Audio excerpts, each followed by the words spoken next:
Is anybody else hating their life this morning? If so, you're not alone.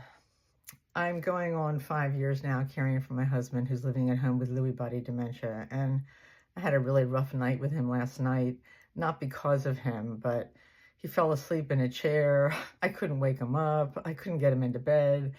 I just felt so powerless and so frustrated. And, my to-do list feels endless. The answers feel far away, and I'm just tired. I know that that's a lot of what's going on. But something did nudge me to open a devotional that I really like. I haven't read it in a while. It's Jesus Calling. I think Sarah Young is the author, but I read yesterday's entry, and I wanted to share it this morning for anybody else who might be feeling the same way. Do not search for security in the world you inhabit.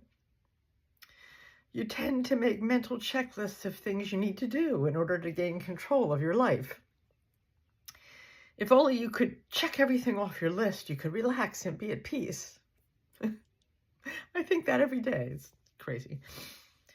But the more you work to accomplish that goal, the more things crop up on your list.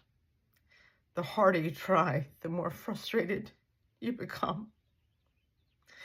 There is a better way to find security in this life. Instead of scrutinizing your checklist, focus your attention on my presence with you.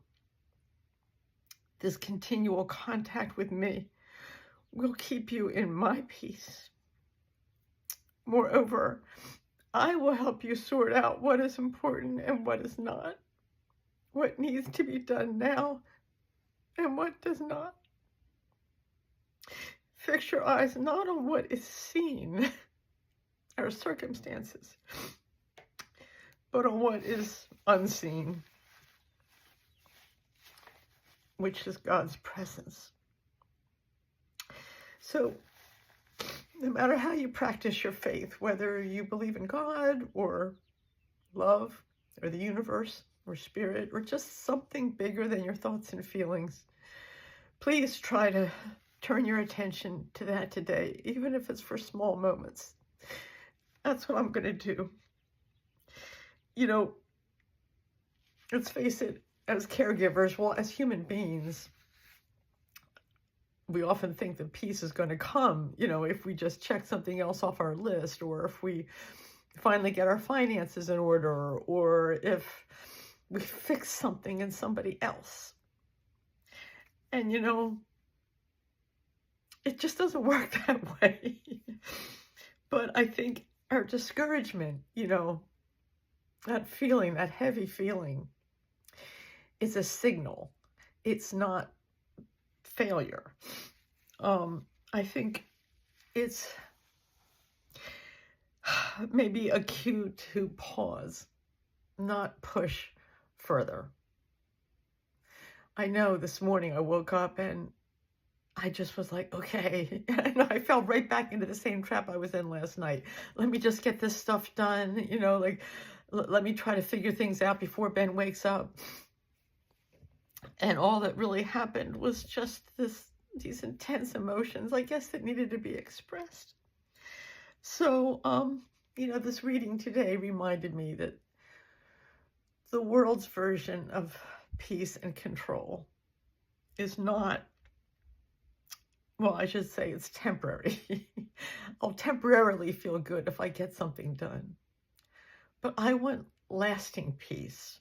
I want lasting joy.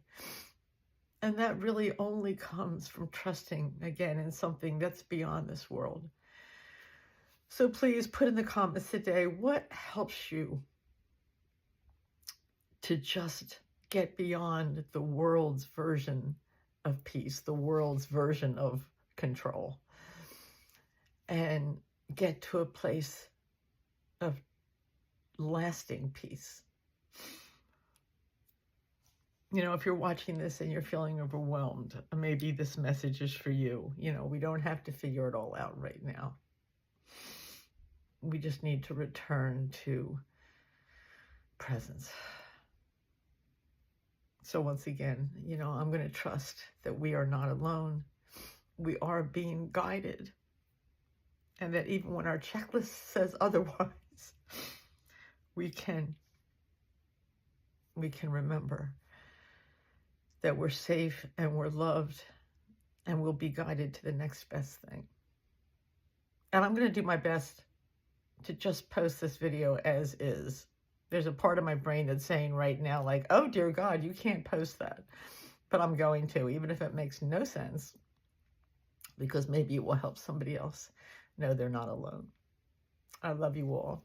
Thank you for watching. If you got this far, and just share in the comments if you're feeling the same way, or, what you've done this morning to get away from the world's idea of peace to true peace and presence.